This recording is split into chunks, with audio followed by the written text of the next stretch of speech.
Muchas gracias por la invitación, por la oportunidad y el honor de poder decirles, ¿no? La ponencia, de expresar la ponencia que he preparado. Bueno,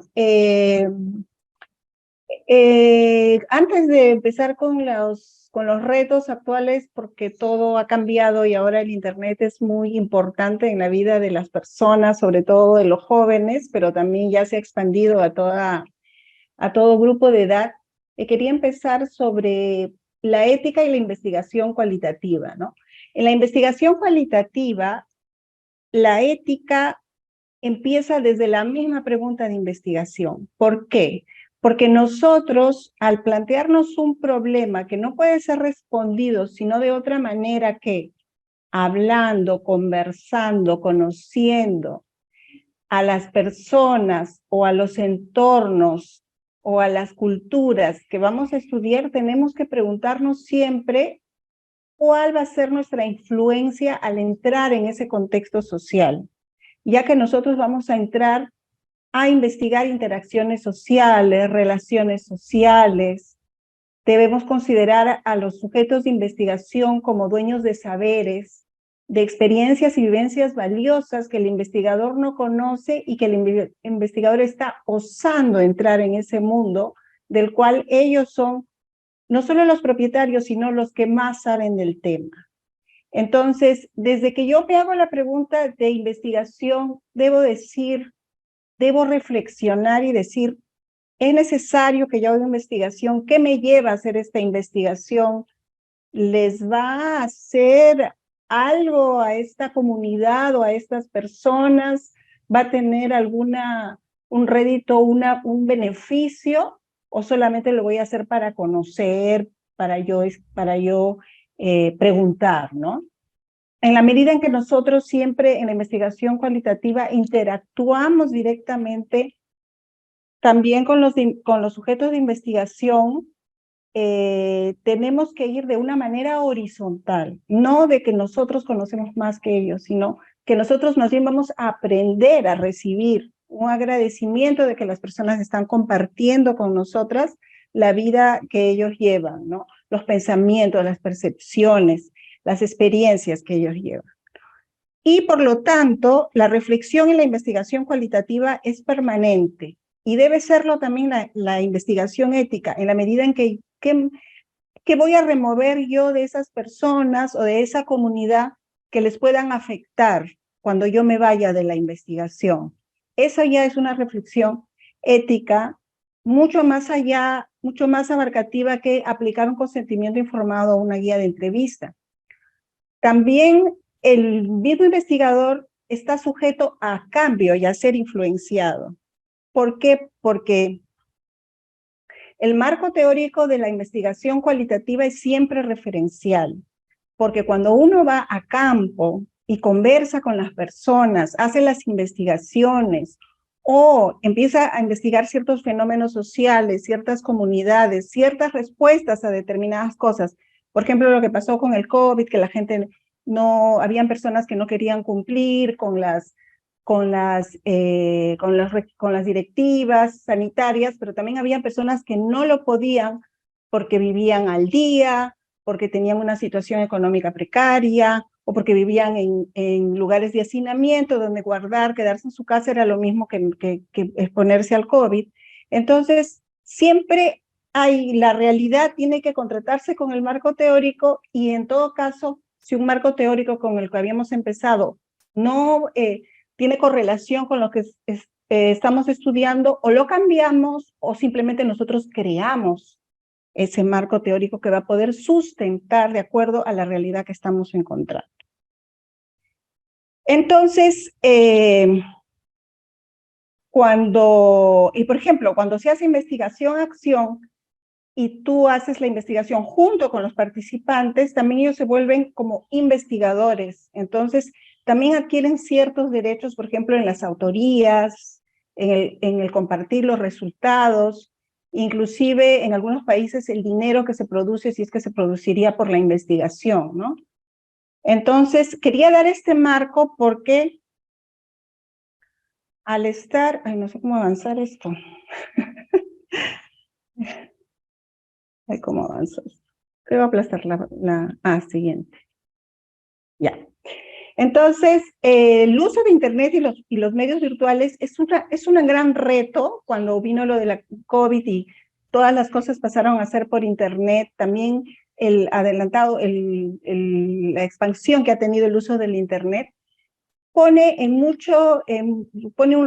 gran reto a los investigadores cualitativos, tanto para hacer la investigación como para esta constante reflexión ética de la relación con los sujetos de investigación que nosotros tenemos, ¿no? Entonces, las preguntas que yo he estado haciendo también durante esta época de pandemia y esta nueva forma de relacionarse que tienen las personas ahora a través del Internet es cómo poner en práctica la investigación cualitativa, cómo asegurar los respetos de los principios de beneficencia, respeto y justicia, cómo realizar la aplicación del consentimiento informado electrónico en la investigación cualitativa, ¿no?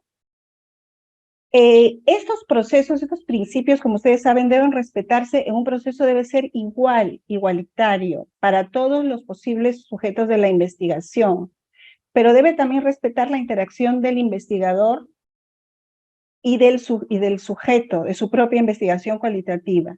Debe haber un marco de respeto de derechos y autonomía de los participantes, donde se respete la voluntariedad, la toma de decisiones informadas, el poder retirarse a tiempo, la confidencialidad, el manejo de los datos, y también la misma aplicación de las entrevistas y la interacción con el participante. Entonces, ¿cómo respetar estos principios si ahora va a haber un medio a través del cual ya no va a ser el cara a cara que a nosotros nos nutre tanto los investigadores cualitativos, sino va a ser a través de un medio virtual?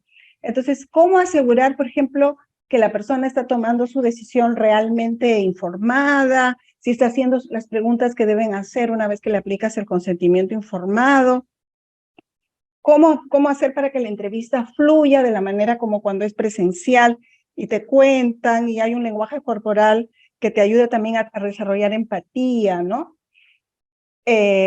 Otra cosa también, cuando uno está presencial, va al campo, va donde están viviendo las personas, tiene la oportunidad de hacer observación participante durante varios días antes de hacer la entrevista.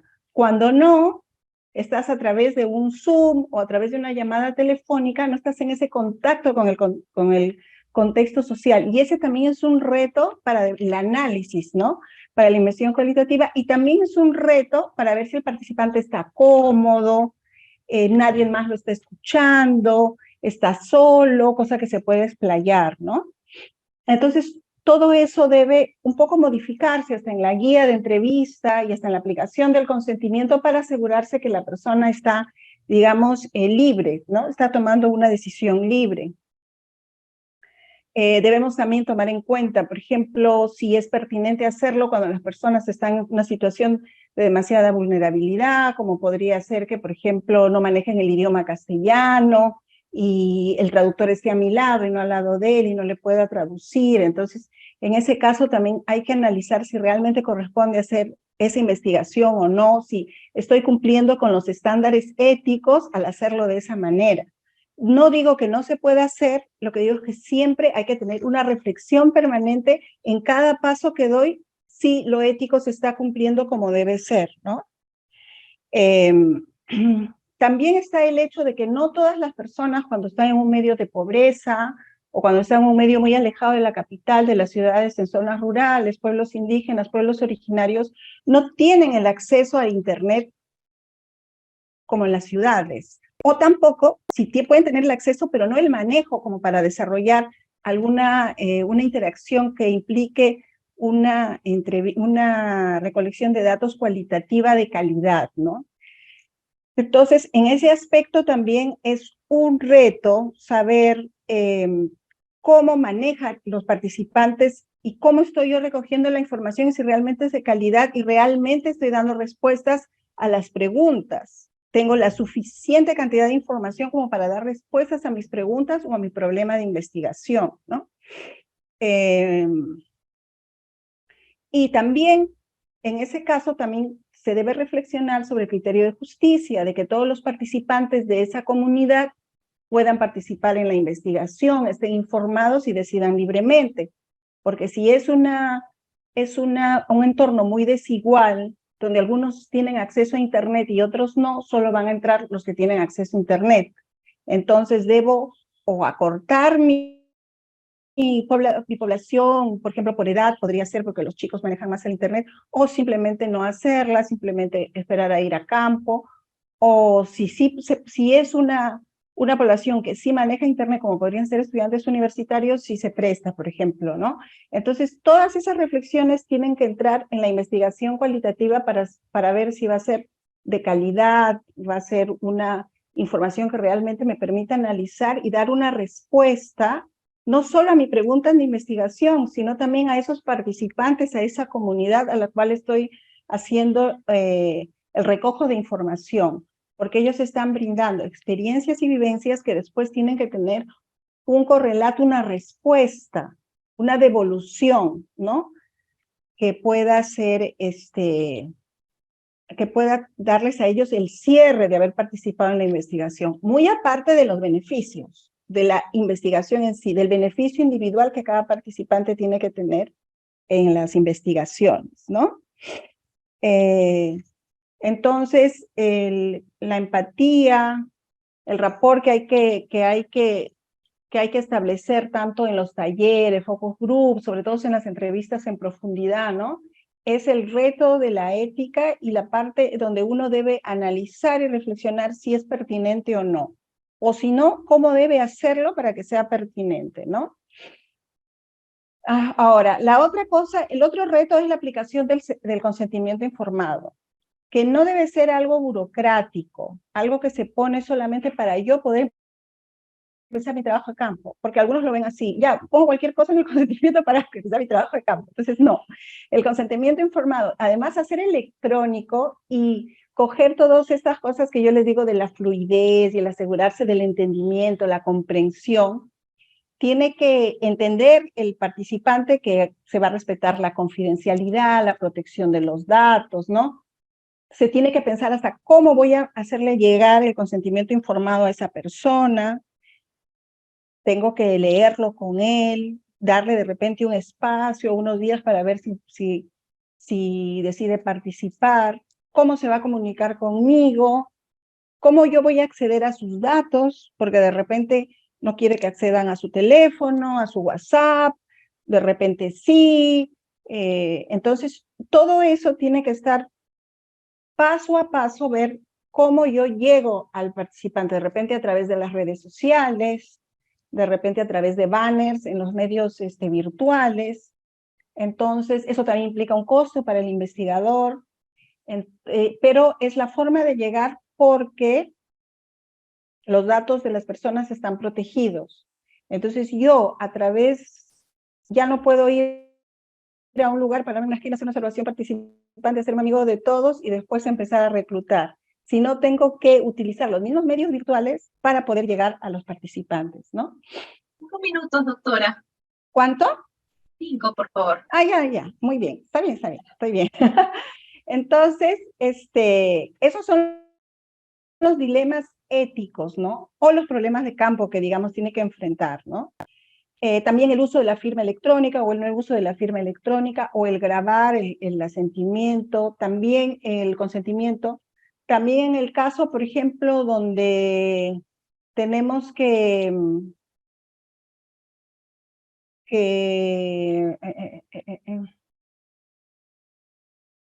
eso ya lo he dicho. En el caso de las invitaciones, lo que había dicho.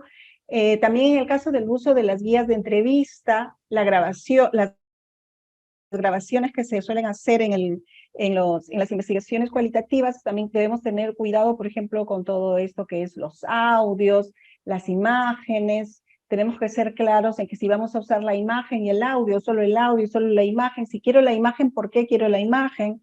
De repente quiero analizar el lenguaje corporal, si se rió, si no rió, pero todo tiene que estar sustentado en el tema que yo estoy tratando. Si es necesario porque no se debe hacer algo solo por grabar o por tenerlo, ¿no? En el caso de los audios, bueno, es necesario porque se van a transcribir y se van a analizar de manera más acotada, más profunda lo que dijeron, ¿no? Otra cosa que hay que tener en cuenta es utilizar las plataformas seguras para realizar la entrevista, que sea una plataforma donde nadie más puede entrar, pero también que sea accesible para una persona que sea, digamos, que no sea investigador, poder interactuar en un entorno seguro de manera virtual, digamos que sea seguro de manera virtual, pero también amigable para el participante y el investigador, ¿no?